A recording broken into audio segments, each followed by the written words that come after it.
Bueno, mucho gusto. Mi nombre es Angie Álvarez, yo soy psicóloga y vamos a estar hablando acerca del trastorno límite de la personalidad en conjunto con ISEP y la Universidad Interamericana de Panamá. Si nos vamos a lo que dice el DSM-5, dice que es un patrón dominante de inestabilidad de las relaciones interpersonales, la autoimagen e impulsividad intensa que comienza en las primeras etapas de la edad adulta. Esto está como resaltado porque es súper importante tener en cuenta de que sí es verdad que un adolescente puede contar con rasgos de el trastorno límite de la personalidad.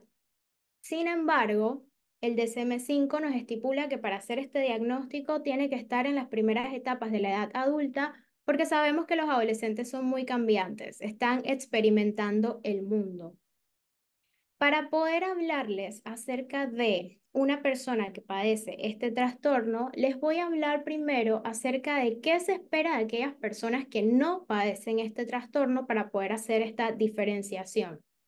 Y lo primero es que esperamos que el individuo tenga la capacidad de autorregularse emocionalmente hablando y poder organizarse al momento de realizar cualquier tipo de acción. Básicamente es tener el espacio y las habilidades necesarias para poder identificar qué es lo que estoy sintiendo y poder hacer algo adecuado o esperado en base a eso que yo estoy sintiendo. Sin embargo, las personas con trastorno límite de la personalidad tienen un componente clave que se denomina como vulnerabilidad emocional. La vulnerabilidad emocional no es nada más que tener como que una alta sensibilidad a cualquier estímulo de mi entorno. Es como que cualquier cosa que me afecta emocionalmente me hace pasar del 0 al 100 en cuestión de segundos. ¿Por qué les pongo esta imagen de una ola? Porque me gusta mucho describir las emociones como una ola de mar. Y es que básicamente tiene este proceso en el cual se está creando, luego viene la ola que llega como a ese pico. El pico de la emoción vendría siendo ese momento en el cual la emoción es extremadamente intensa y asimismo, entonces después disminuye de ese pico. Esto es lo que se espera de las emociones, cómo funcionan en los individuos. Sin embargo, en una persona con el trastorno límite de la personalidad, es como que esa ola no termina. Lo pueden sentir casi como un tsunami, que es como demasiado fuerte y demasiado intenso, y no sé qué hacer con tanta intensidad. Me gusta describir las emociones como que no están hechas para durar con la misma frecuencia y la misma intensidad por mucho tiempo.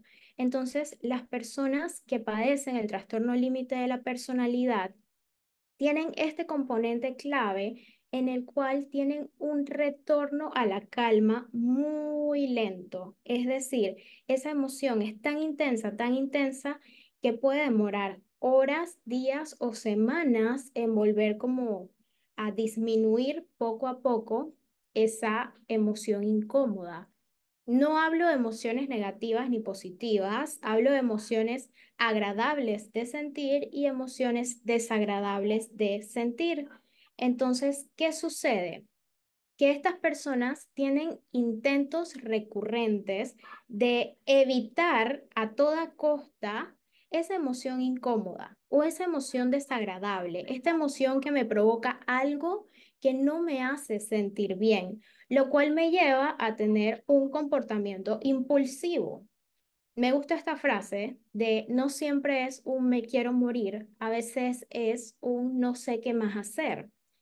Y esta frase me la comentó un consultante una vez, y es que básicamente a veces esa emoción es tan intensa que la persona no sabe qué hacer con ella. La persona carece de las habilidades que se necesitan para poder autorregularse emocionalmente, no tiene las estrategias adecuadas o adaptativas.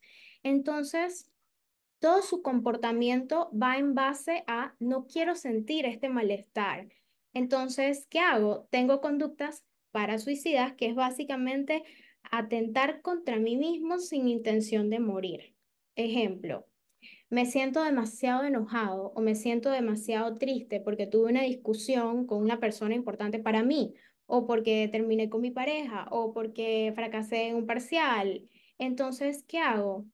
Me corto porque la sensación cuando me corto es como si por ahí estoy liberando toda esta emoción que tengo atorada y muchas veces no sé qué nombre ponerle, porque las personas con trastorno límite de la personalidad tienen un vocabulario emocional muy escaso, es decir, rara vez pueden nombrar específicamente lo que están sintiendo, sino que nos quedamos como con estas emociones generales de tristeza, enojo, miedo, sorpresa, felicidad o asco, pero de esas emociones hay un montón más. No es lo mismo decir que me siento triste porque me siento abandonado a decir que me siento triste porque me siento solo o me siento triste porque me siento aburrido. Todas esas tres que acabo de mencionar están dentro de la tristeza, pero es que cada una se va a ir trabajando de forma diferente. Y si yo no puedo reconocer el por qué o de dónde viene esta emoción, es muy difícil autorregularse o es muy difícil encontrar como que la calma dentro de todo este caos interno que puedo estar sintiendo. Muchas veces este malestar es tan intenso y no sé qué más hacer con él que voy y tengo algún tipo de conducta que puede ser riesgosa para mi vida. Lo más común o lo que más se ve suelen ser los cortes, pero eso no es lo único. Puede ser, por ejemplo, agarrar agujas y se clavan las agujitas en la piel, se golpean a sí mismos. También puede ser que se queman. Hay pacientes que agarran lighters y con esto se los pasan en los brazos o en las piernas, en lugares que no sean de fácil acceso para que las demás personas no lo estén viendo de forma constante, pero no siempre la conducta es un me corto, muchas veces va más allá. ¿Por qué lo hacen? Porque existe este proceso de invalidación, que la invalidación, súper importante entender que puede ser de forma externa como puede ser interna. Algo que encontramos en los pacientes que padecen del trastorno límite de la personalidad es que crece en un entorno en el cual están siendo invalidados todo el tiempo. Aquí abajo de la presentación dice, cuando un niño llora, los padres le atienden o intentan averiguar qué le pasa en vez de decir, basta de hacerte el llorón. ¿Qué vemos en los pacientes con trastorno límite de la personalidad? Que en la mayoría de las ocasiones sus padres no intentan averiguar qué le pasa, sino que nos vamos al basta de hacerte el llorón.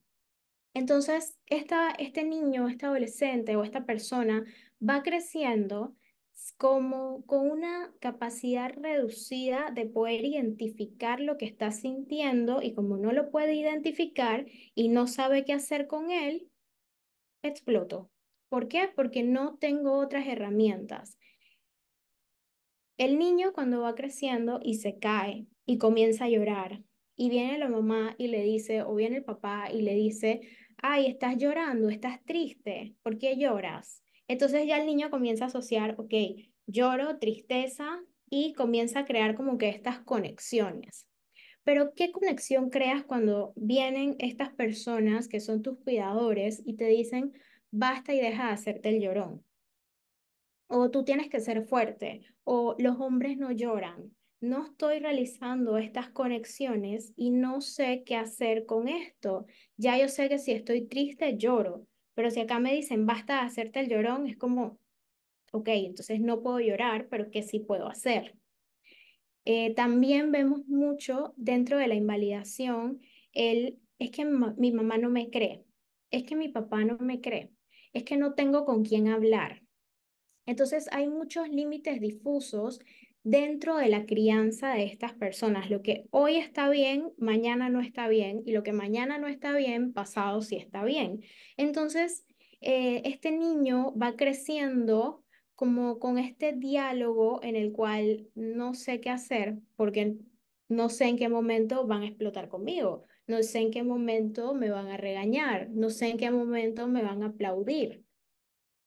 Y esta es clave. Mamá no me cree, porque algo que se ha encontrado en diferentes estudios es que muchos pacientes que han sido diagnosticados con trastorno límite de la personalidad han sufrido algún tipo de abuso y abuso sexual en su niñez y que eso como que lo han llevado toda su vida y cuando lo han intentado exteriorizar a las personas de su entorno, reciben este tipo de comentarios como de, deja de estar inventando cosas, no estés diciendo esas cosas porque muchas veces también son familiares. Entonces, deja de estar diciendo cosas de X persona.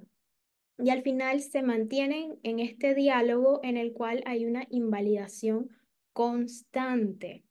¿Qué hago yo como terapeuta? Valido la experiencia, valido la emoción de la persona, pero no valido su conducta. ¿Esto qué quiere decir? Ok, es normal y es esperado que una persona que acaba de terminar con su pareja, por ejemplo, se sienta triste o se sienta enojado o esté muy confundido. Entonces, yo como terapeuta te valido y te digo, wow, sí, definitivamente en este momento estás pasando por una situación extremadamente difícil porque acabas de terminar con tu pareja. Valido la emoción y la experiencia, pero no estoy validando que como estabas tan enojado por terminar con tu pareja, comenzaste a pegarle a la pared. No estoy validando que porque estabas tan enojado, porque acabas de terminar con tu pareja y no querías sentir eso, agarraste y comenzaste a apoyarte con agujas o comenzaste a pegarle a los muebles que tenías en la habitación. Entonces, es súper importante ser cuidadosos con las palabras que utilizamos con estos pacientes porque tengo que validar esa emoción para poder enseñarle qué hacer en esos momentos, pero no valido el comportamiento agresivo o el comportamiento que pueda poner en riesgo su vida o la de otra persona. Marshall Linehan es la creadora de la terapia dialéctica conductual, que actualmente es una de las terapias con mayor evidencia científica que funcionan para el tratamiento de las personas con trastorno límite de la personalidad. Y ella nos habla de que la invalidación te puede llevar a tener tres patrones de respuesta. Primero, la inhibición.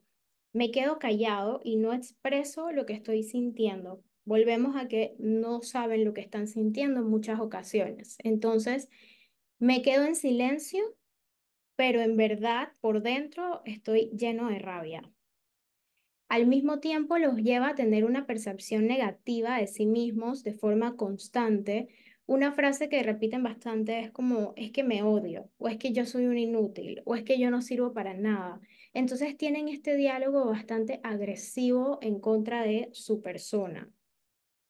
Y algo súper importante es que tienden a exagerar la facilidad con la cual pueden resolver temas o problemas habituales y muchas veces es hacia el aspecto o el área de la motivación. Ay, pero es que yo solamente no lo tengo que hacer. Entonces, aquí el ejemplo dice que vamos a decir que la persona se corta. Entonces, ok, yo me corto porque soy débil. Entonces, lo único que tengo que hacer es no cortarme y se quedan con esto. Lo único que tengo que hacer es no cortarme. Hasta que venga alguna situación que detone una emoción muy fuerte, no sé qué hacer con esto, agarro, voy y me corto. ¿Por qué? Porque es lo que conozco, es el patrón que he mantenido por 20 años, 30 años, 25, 40, 50 años. Entonces, lo repito y lo repito. Entonces, no es tan fácil como decir, ay, me voy a dejar de cortar. Porque ¿qué hace esto? Refuerza la percepción negativa que tienen de sí mismos. Entonces es como un ciclo que no termina. Lo único que tengo que hacer es no cortarme. Está el detonante. Me siento extremadamente enojado, que no sé qué hacer, agarro y me corto. Y continúa el diálogo, viste, es que eres un inútil, viste, es que no sirves para nada, viste, es que no podías mantenerte simplemente sin cortarte. Entonces hay que tener mucho cuidado con este tema de exagerar la facilidad con la que resuelve los problemas habituales, porque al final, esto le da como pie a que se mantenga toda esta percepción negativa que tienen de ellos mismos, que es algo que encontramos como un criterio, de hecho, dentro del DSM-5 para poder hacer el diagnóstico. Estas personas tienen una inestabilidad intensa y persistente de la autoimagen. Estas dos frases son frases que se escuchan muy comúnmente de parte de personas que conviven con personas diagnosticadas con trastorno límite de la personalidad. Es que yo siento que yo estoy caminando constantemente en una cuerda floja cuando hablo con esta persona. Yo siento que estoy todo el tiempo sentada esperando la siguiente explosión. Es como un cronómetro o un reloj. Y estoy mirando ese reloj esperando el momento en el que, ok, ya tenemos 3 días de calma, tenemos 2 días de calma. ¿Qué va a hacer que detone o qué va a hacer que esta persona explote nuevamente? Como la persona tiene esta incapacidad para autorregularse emocionalmente, se mantiene dentro de este patrón de no sé qué hacer, no hago nada bien. Las personas del entorno también comienzan a alejarse muchas veces, lo cual hace que se mantenga esta inestabilidad intensa, porque uno de los criterios también para hacer el diagnóstico es que las personas con trastorno límite de la personalidad tienen un miedo intenso a ser abandonados. Entonces, algunas frases que han dicho en consulta es como, bueno, es que a mí todo el mundo me abandona.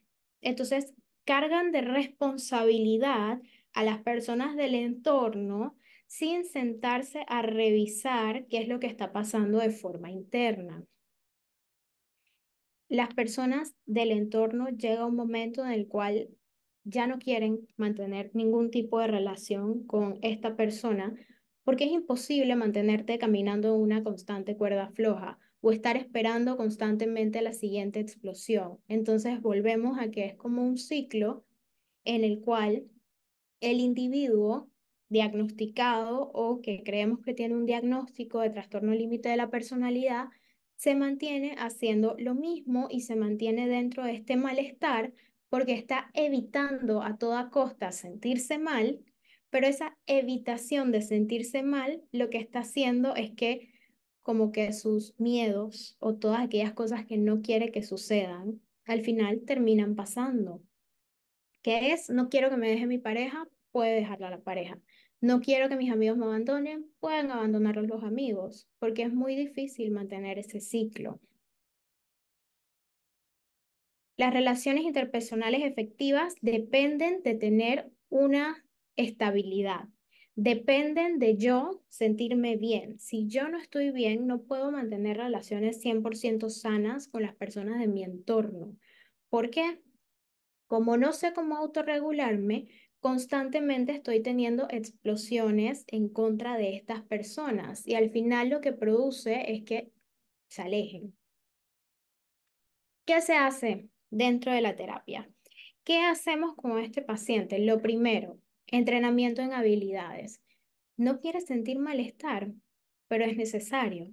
No podemos, es mentira, mejor dicho, es mentira que se puede vivir una vida sin malestar. Y esto es lo primero que hay que psicoeducar a ese paciente. Y es que hay emociones agradables, hay emociones desagradables y al final todas las vamos a ir experimentando. El tema es que te voy a enseñar cómo las vas a experimentar. Te voy a enseñar qué hacer cuando las estés experimentando y no mantener estas conductas impulsivas o estas conductas que te ponen en riesgo a ti o a las personas de tu entorno.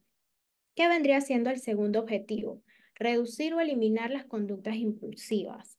Aquí, súper importante que parte del tratamiento o la terapia con estas personas es que yo les enseño en la sesión, pero ellos tienen sus tareas y tienen que replicarlo fuera de la sesión. ¿Qué pasa si no cumplen las tareas? Están manteniendo este patrón de evitación de las emociones. Si no hago la tarea, no siento el malestar, entonces listo, pero al final esto no les está permitiendo cumplir el tercer objetivo, que es aprender a gestionar sus emociones. Estos son los tres pilares básicos de cualquier tratamiento para personas con el trastorno límite de la personalidad. conocer las emociones, que sepa qué hacer cuando siente esas emociones para de esta forma reducir o eliminar por completo cualquier conducta que atente contra su vida. ¿Qué hace el terapeuta? Primero, hay que ser súper directivos. ¿Por qué? En las primeras sesiones, el paciente viene muy desregulado emocionalmente hablando. Aparte de eso, no tiene como este control conductual para poder evitar realizar conductas de riesgo para él o para terceros. Entonces, yo como terapeuta tengo que ser bien directiva y tengo que decirle, ok, esto lo vamos a hacer así, así, así. Segundo, enseñarle al consultante a comprender que su respuesta tiene sentido, ya que es una acción desesperada para poder hacerle frente a lo que está sintiendo. Vuelvo a la frase anterior.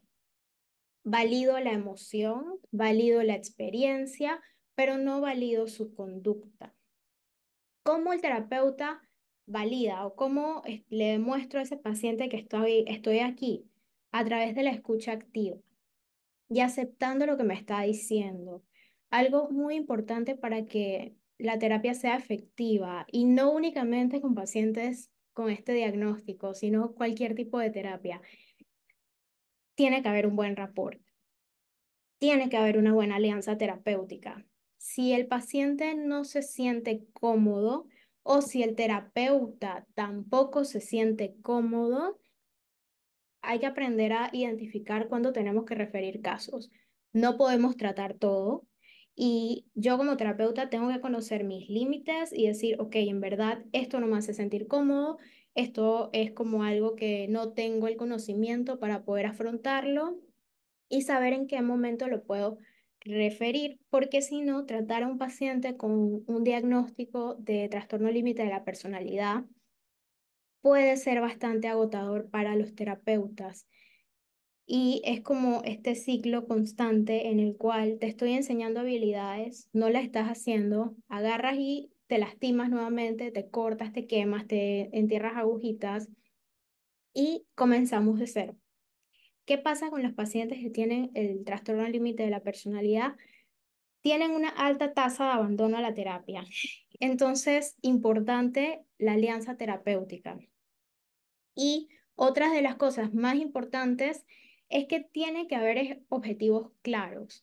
Yo como terapeuta necesito saber qué voy a hacer en las sesiones con el paciente. Tengo que dejarle claro al paciente qué puedo hacer yo.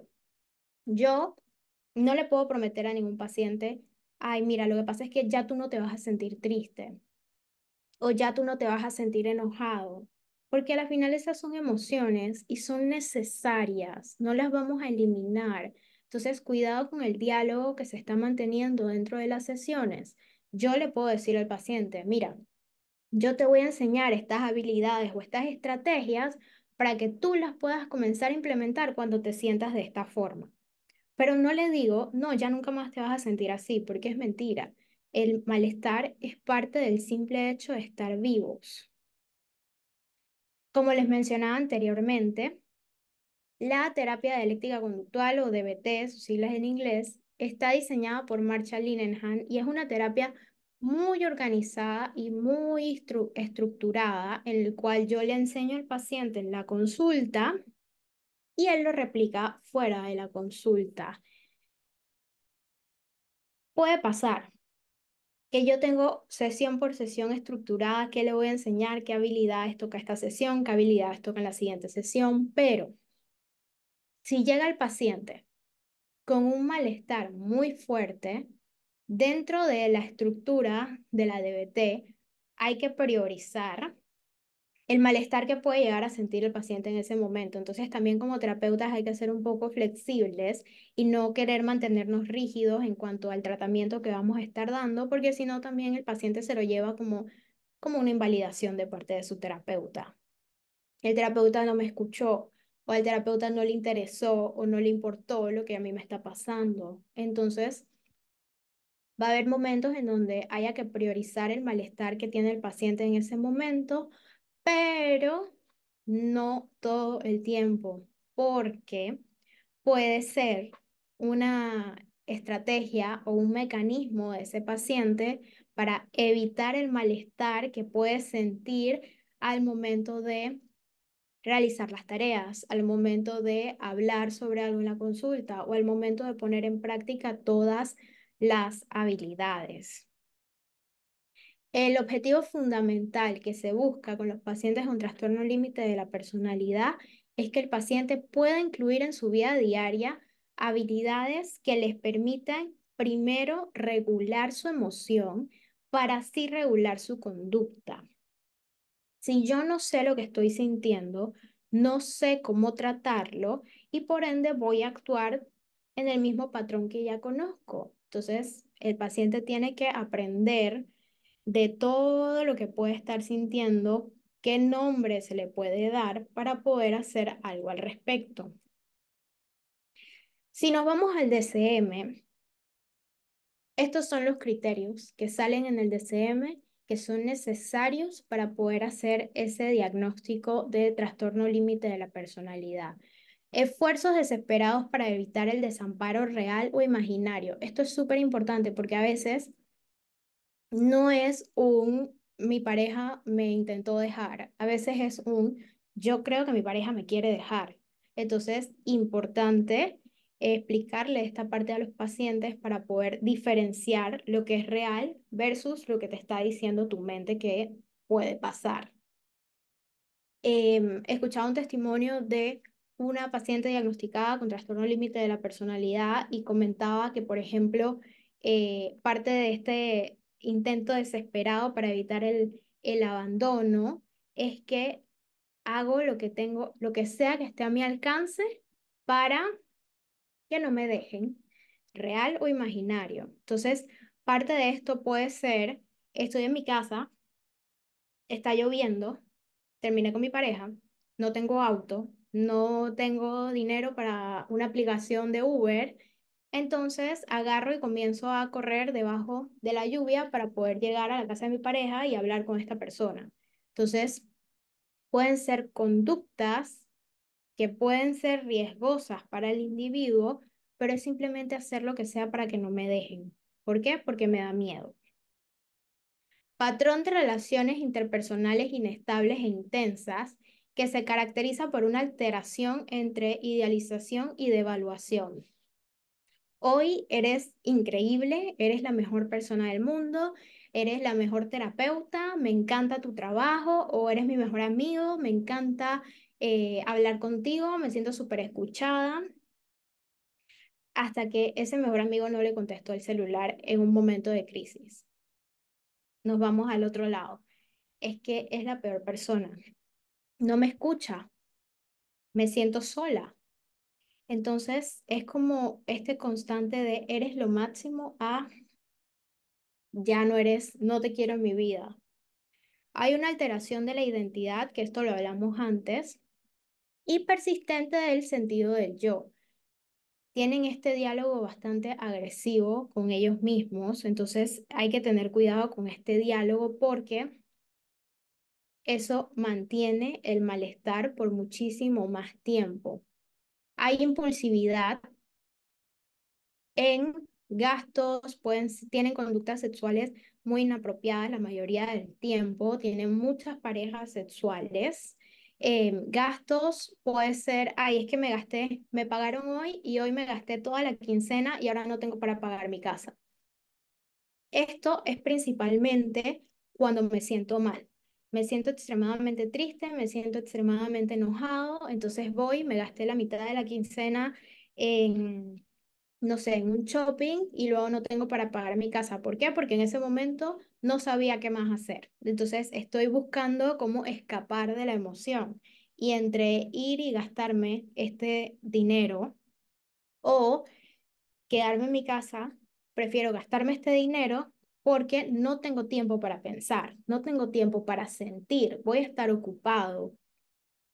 Entonces son conductas, como se menciona aquí, impulsivas. La parte de conducción temeraria es súper importante porque algo que lleva mucho a consulta es que estoy tan enojado que comienzo a manejar como si fuera Rápidos y Furiosos. Comienzo a manejar como si no hubiera un mañana porque es demasiado.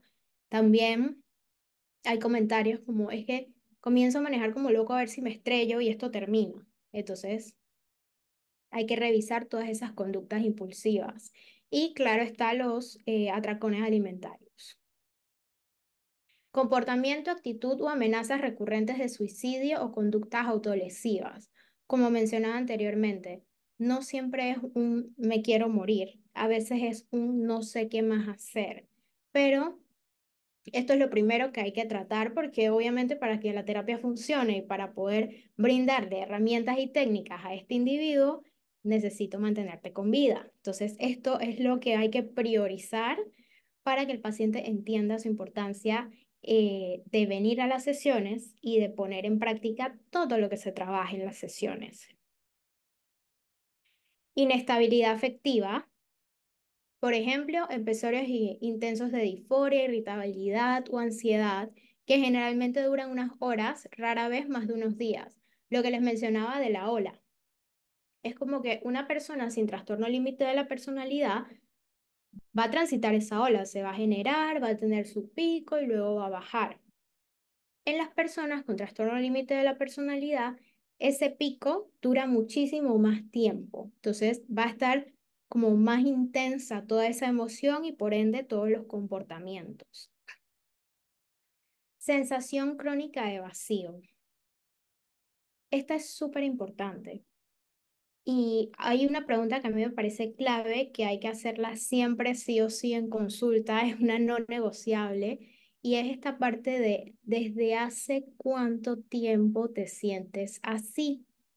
No es lo mismo una persona que te diga que siente que su vida no tiene sentido desde hace una semana a una persona, por ejemplo, que te dice que siente que su vida nunca ha tenido sentido o que su vida desde hace 10 años dejó de tener sentido para él. Entonces, una pregunta clave siempre va a ser, ¿desde hace cuánto tiempo te sientes así?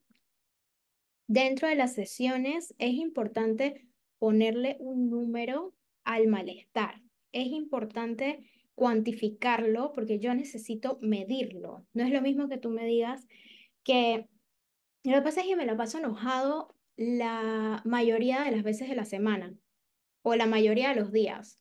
A que yo te diga, ok, de los 7 días de la semana, ¿cuántos días te sientes enojado? Y la persona se sienta y comienza, bueno. 4, 3 días. Ok, 4, 3 días. No es lo mismo 4, 3 días a 7 de 7. Entonces, importante aprender a cuantificar lo mismo. Ok, ¿qué tan intenso es ese malestar?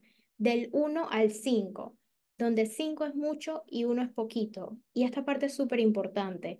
5 es mucho y 1 es poquito, porque si yo le digo solamente del 1 al 5, ¿cuánto es de la intensidad del malestar? Y el paciente me responde 2. Yo puedo decir, ah, es poquito, pero resulta que el paciente lo tomó al revés.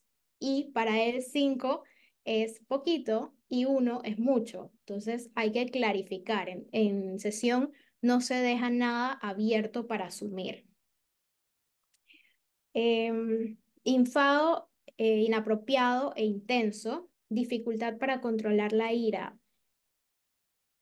Esta es súper importante también porque al final tienden a tener estas conductas impulsivas en las cuales muchas veces son riesgosas. Agarro y le pego a la pared, agarro y estrello la silla porque simplemente no sé qué más hacer. Agarro y comienzo a pegarle al escritorio, comienzo a pegarle a todo lo que tengo cerca porque no sé cómo controlar lo que estoy sintiendo.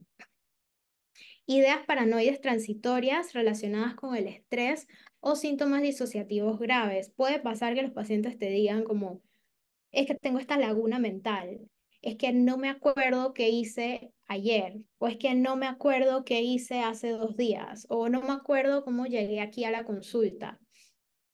Esto puede pasar cuando están en un momento de desregulación muy alta, muy grave, o muchos días ya desregulados, y comienzan a experimentar como que estas lagunas, porque es que el malestar es tan intenso que es un poco como que nuestro cuerpo, nuestro cerebro activa este piloto automático. Aquí hay algunas preguntas para poder identificar el trastorno límite de la personalidad. Y la primera es, ¿qué piensas cuando te menciono la palabra abandono? ¿Por qué esta pregunta? Porque ahí yo puedo comenzar, abro la puerta para comenzar a indagar qué piensa o qué siente mi paciente relacionado al abandono. Mi mayor miedo. Me da pánico, me da terror, me da una sensación incómoda el simple hecho de pensar en que alguien me va a abandonar. Ok, ya lo comienzo a notar. Cuando sientes que alguien cercano a ti va a abandonarte, ¿qué haces? Lo que sea. Comienzo a escribirle mucho, quiero salir con él, comienzo a complacerlo muchísimo, porque eso también es algo que pasa. Pueden llegar a ser complacientes en exceso para evitar que los abandonen, pero después de cierto tiempo de ser complacientes y sienten que no está como que rindiendo los frutos que ellos les gustaría recibir, entonces se van hacia el otro lado. Pasamos de la alteración de te tengo idealizado a eres el peor amigo del mundo. ¿Consideras que tus relaciones interpersonales son intensas? Alternas entre sentir que las personas que hay en tu vida son buenas o son malas. Y con esto comienzas a abrirle paso a conocer un poco más sobre cómo son sus relaciones interpersonales. Un paciente con un trastorno límite de la personalidad, o de hecho, no necesariamente tiene que tener este trastorno, puede ser cualquier otra cosa. Rara vez en la primera o segunda sesión comentan todo al 100% a su terapeuta. Por eso les menciono la parte de la alianza que es súper importante. Si el paciente no confía en ti, si el paciente no se siente cómodo contigo, va a haber mucha información que te va a ocultar. Entonces, la terapia no va a ser efectiva así, porque yo como terapeuta necesito todo lo que está alrededor de la vida de mi paciente para poder organizar una estructura de tratamiento efectiva para él. Esta, la cuatro, usted ha sacado a personas de su vida por algún motivo sin intención de volver a tener contacto. La mayoría de las veces la respuesta es sí. Y es, ok, ¿por qué? ¿Por qué lo sacaste de tu vida? Por esto, esto y esto. Y te dicen el motivo que tengan por haberlo sacado de su vida y muchas veces terminan la frase con un, ahora me doy cuenta que no era para tanto, pero bueno, ya no le voy a hablar. Entonces, esto abre pie para poder encontrar los criterios que hablamos anteriormente. Sus aspiraciones, objetivos, opiniones y valores cambian de forma constante. Realmente esta es como, son varias preguntas en una, pero bueno, por tema de PPT lo puse así, pero no hagan como que toda esta pregunta de una sola vez porque es demasiada información. Entonces, es como que jugar un poquito para poder entender si este paciente es estable en cuanto a su sentido del yo, en base a lo que quiere y lo que busca alcanzar a lo largo de su vida, o va cambiando dependiendo de cómo se siente, dependiendo de con quién está o cuáles son sus objetivos. ¿Sueles actuar sin un plan o sin considerar el posible resultado? ¿Alguna vez has realizado actividades riesgosas o peligrosas para ti? Esta pregunta, ¿alguna vez ha intentado o realizado intentos de herirse, lastimarse o suicidarse? Es importante porque a veces no han intentado suicidarse como tal, pero sí se han lastimado. Vuelvo a esta frase clave. No siempre es un me quiero morir, a veces es un no sé cómo lidiar con lo que estoy sintiendo. Entonces, si yo le pregunto, ¿alguna vez has intentado suicidarte? Puede que la respuesta sea no, pero me pierdo de toda esta parte en la que es como, bueno, no me he intentado suicidar, pero a veces agarro y me pincho con agujas, o a veces agarro y me quemo con un lighter para evitar el malestar. Entonces, sí, hay que preguntar abiertamente porque el terapeuta no debe tener miedo a las preguntas. Hay que preguntar, ¿has pensado o has intentado suicidarte en algún momento? Pero no podemos dejar de lado la pregunta de, ¿te has lastimado? ¿Has tenido alguna conducta que ponga en riesgo tu vida? Y esta, la 11 también me parece súper clave. Siente a menudo una gran ira y siente que puede llegar a perder el control. La mayoría de las veces los pacientes te dicen que sí, que cuando se sienten enojados es como si algo se apoderara de ellos y no saben qué hacer y no saben qué más, cómo actuar o no saben cómo controlarlo. Entonces esta pregunta también es clave. Les traigo estos dos libros que son como recursos o recomendaciones para psicólogos que estén interesados en trabajar, por ejemplo, trastorno límite de la personalidad o cualquier cosa dentro del área clínica. Este libro, Comunicación Compasiva, es súper bueno, es de la editorial Tres Olas, porque te explica cómo validar al paciente, cómo validar la emoción sin validar la conducta. Entonces, es como, me gusta escribirlo como un manual para aprender a validar. Y esta guía de bolsillo, esta es dice del DSM-5, pero ya salió la del DSM-5 TR revisado. Entonces, esta guía de bolsillo lo que tiene son preguntas o muchas ideas de preguntas para que tú puedas utilizar en consulta y de esta forma ir revisando los criterios del diagnóstico para cada uno de los trastornos que están incluidos dentro del DSM-5. Y para culminar con la presentación, está esta frase que dice, todos merecemos una vida que valga la pena ser vivida. Esta frase se utiliza en la terapia dialéctico-conductual, que es la terapia que se utiliza para los pacientes con trastorno límite de la personalidad.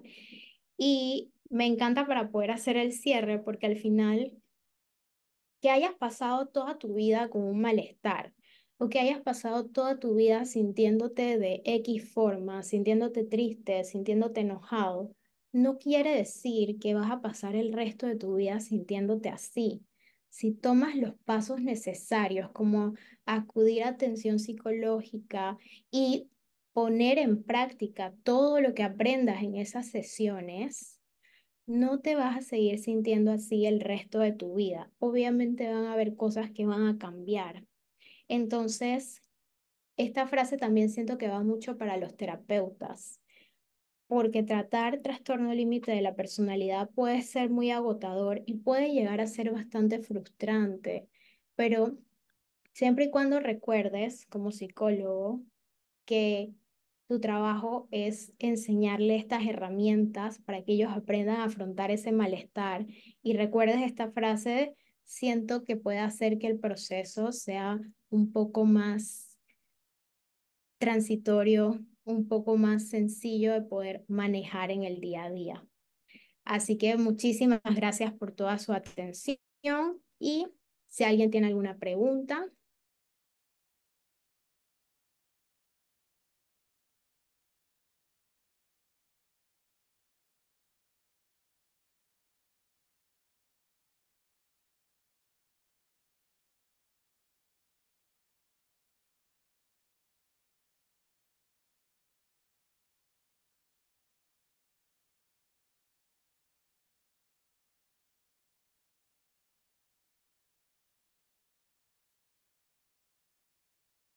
Ok. Aquí una de las preguntas que leo dice, ¿se puede presentar sintomatología después de los 30 años y recibir un diagnóstico? Sí, la sintomatología de hecho suele estar presente mucho antes de los 30 años, solamente que eh, se va como cocinando, ¿no? Se va como poco a poco. Y sí, después de los 30 años se puede recibir un diagnóstico. A ver.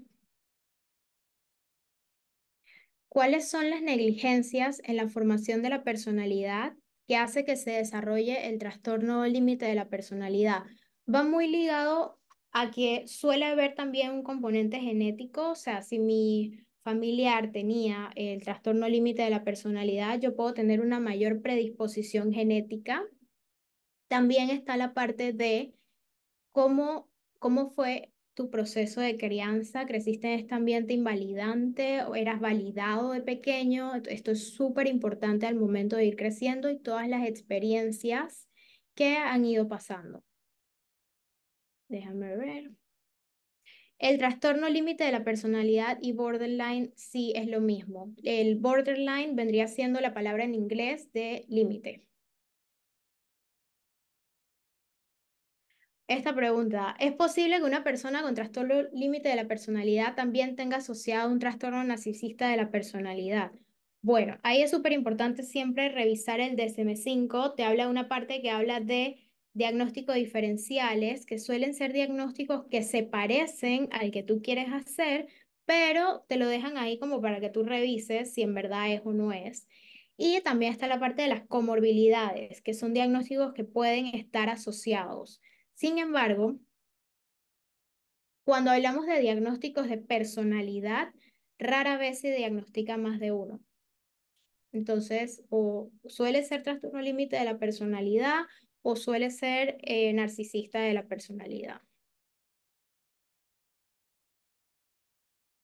¿Cómo apoyar y orientar efectivamente a los familiares de este tipo de pacientes? Es muy cansado también para ellos, sí.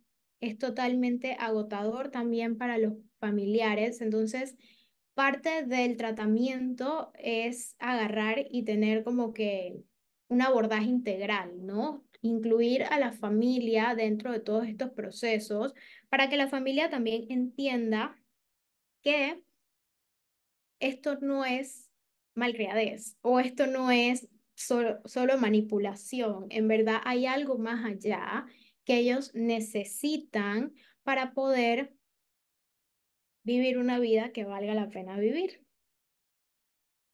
A ver,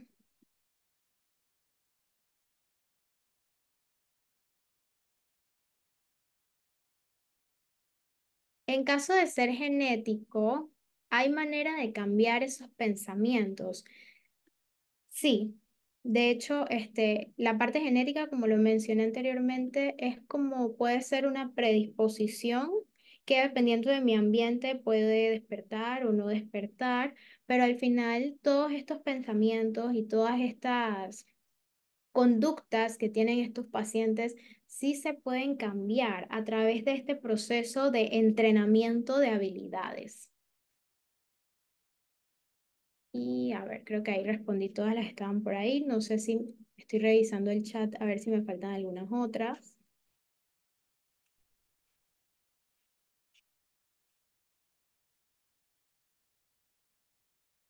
Ujú.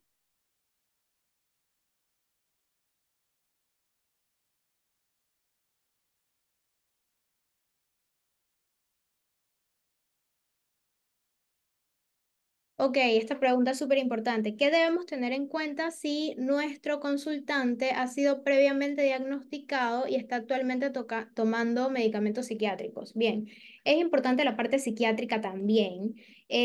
Muchas veces los fármacos van en torno a la regulación emocional cuando el paciente se encuentra en un episodio en el cual simplemente tiene mucho tiempo muy desregulado o tiene un detonante muy fuerte en su vida en ese momento. También hacia las conductas impulsivas. Entonces, los psicólogos no somos psiquiatras y eso es importante que cada psicólogo lo tenga en cuenta porque el personal idóneo para todo el tema de quitar, mantener, subir dosis, bajar dosis de medicamentos son los psiquiatras. Entonces, si yo como psicóloga estoy buscando que se respete mi profesión, también tengo que respetar la profesión de los colegas. Importante encontrar ese psiquiatra en el cual tú confíes, en el cual tenga esta visión parecida a la tuya, que crea en la psicoterapia y ya tú sabes que entonces todos tus pacientes que requieran atención psiquiátrica, ya tienes un psiquiatra con el cual trabajas de la mano para poder brindarle la mejor atención a esa persona que está escogiendo atenderse contigo.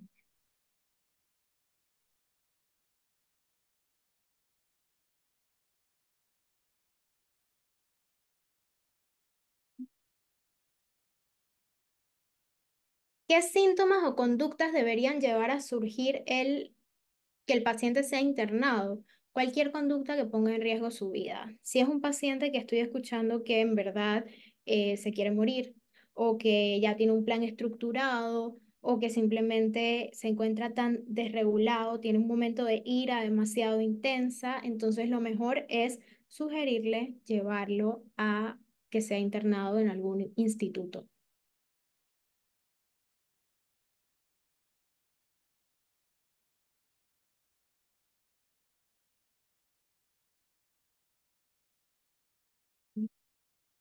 ¿Qué herramientas se le puede brindar a la familia? La clave es una buena psicoeducación. Si una psicoeducación con el paciente o con la familia no está clara, entonces también lo más probable es que el tratamiento no sea 100% efectivo porque las personas no están entendiendo el por qué yo tengo que hacer esto. No es lo mismo que yo te diga, no, es que tú tienes que venir aquí todas las semanas, a que yo te diga, ok, lo que pasa es que en este momento vamos a estar trabajando en ¿qué habilidades puedes comenzar a implementar en tu día a día para aprender a tolerar el malestar? Para aprender a encontrarte con qué es lo que tú estás buscando, qué es lo que quieres lograr en tu vida, cuáles son esos pasos que vas a tomar. Entonces, súper importante esta parte de psicoeducación y de abrir el espacio del diálogo con ese paciente que se sienta cómodo y al mismo tiempo con los familiares y ser claro en cuanto a los objetivos. Esto sí lo podemos hacer en la terapia, esto sí lo podemos hacer en la sesión. Esto que tú me estás pidiendo de no quiero sentir enojo, no quiero sentir malestar, no lo podemos hacer. Entonces hay que ser claros y directivos en esa parte.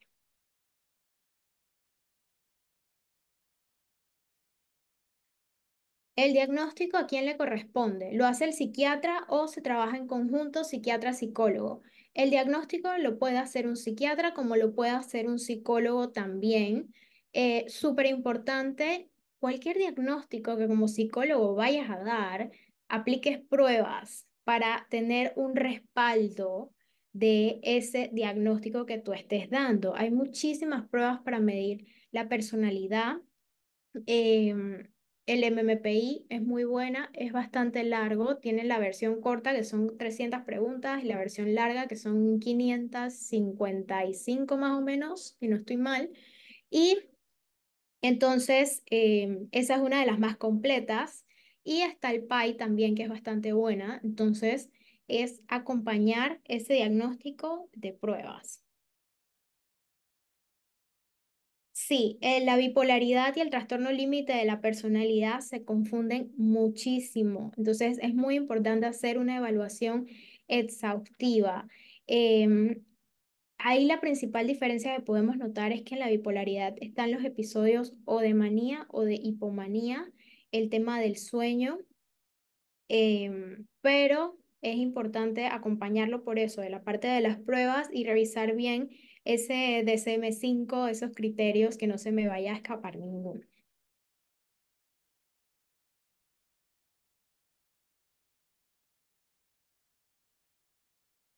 También dentro de la intervención familiar o la psicoeducación familiar, está bueno mandar como literatura acerca del tema. Hay varios libros también de la editorial Tres Olas que son enfocados hacia pacientes y hay otros que son enfocados hacia cuidadores o hacia familiares. Entonces, entre mayor conocimiento tengan del diagnóstico, más fácil va a ser brindar el tratamiento.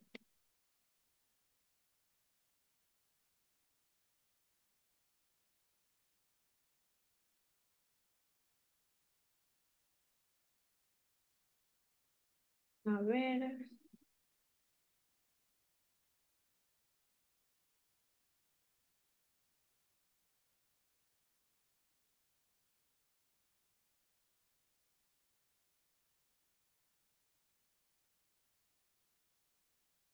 ¿en qué nos basamos para diferenciar un tema de apego de un trastorno límite de la personalidad?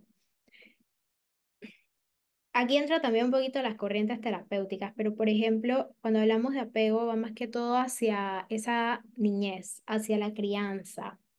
Ya cuando es una persona adulta, que es lo que se espera para hacer el diagnóstico de trastorno límite de la personalidad, ya el apego no entra como tal, estamos hablando hacia esos patrones de conducta o hacia esos patrones de pensamientos y eso es lo que vamos a abordar, la conducta, el pensamiento y la emoción.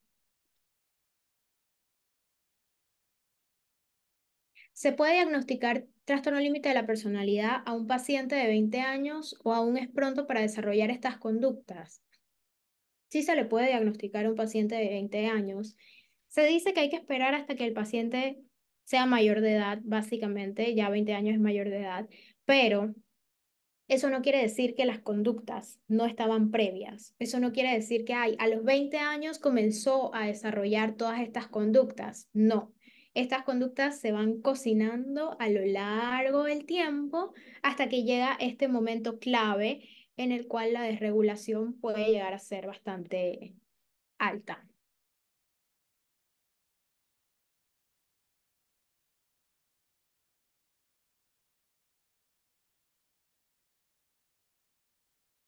¿Cómo se puede trabajar la identidad o difusión del yo en pacientes con trastorno límite de la personalidad? Si nos vamos a DBT, DBT tiene como una lista completa de cómo tratar todos estos criterios y aparte tienen un montón de herramientas y un montón de técnicas y al ser algo tan estructurado, es como ya yo como terapeuta sé qué voy a hacer con ese paso a paso, pero por ejemplo... Yo no puedo entrar a trabajar la identidad de este paciente si él todavía no me puede decir cómo se siente. O si solamente me dice, bueno, me siento enojado. Y es como que hay que ir de lo más básico para poder comenzar a escalar. Si el paciente no sabe cómo tolerar el malestar o enfrentar ese malestar, entonces todavía no es momento de trabajar, por ejemplo, la identidad o quién es ese paciente o esta difusión del yo que me estás mencionando. Entonces, importante saber que tenemos que empezar de lo más básico y de ahí comenzar a escalar poco a poco.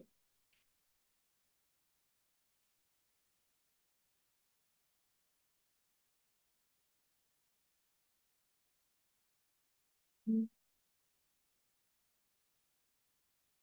a ver.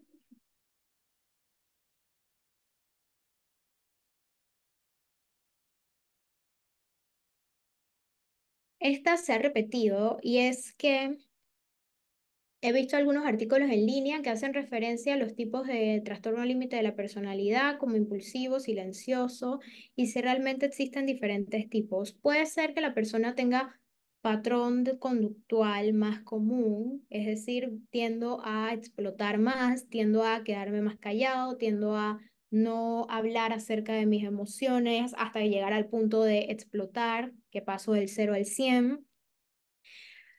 Hay muchas cosas que todavía están en revisión, entonces hay que tener cuidado también con en dónde estamos leyendo esta información. Hay estudios nuevos, pero por el momento lo mejor es quedarnos con todo aquello que ya tiene la evidencia científica de que funciona y que ya ha sido estudiado antes de entrar con un paciente y brindarle un tratamiento en base a un estudio que ha salido, porque se necesita mucho más de un estudio para poder determinar que sí es así.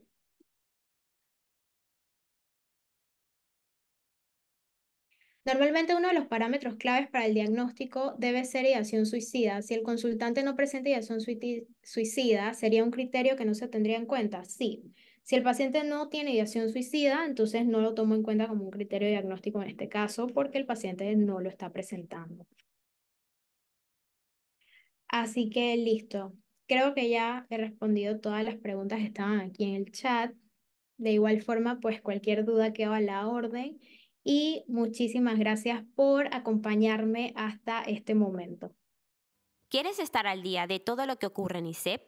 Síguenos en las redes sociales y no te pierdas de nada. Actualidad, secciones clínicas, eventos, vida estudiantil y mucho más. Podrás encontrarnos en Facebook, Twitter, LinkedIn, Instagram y YouTube.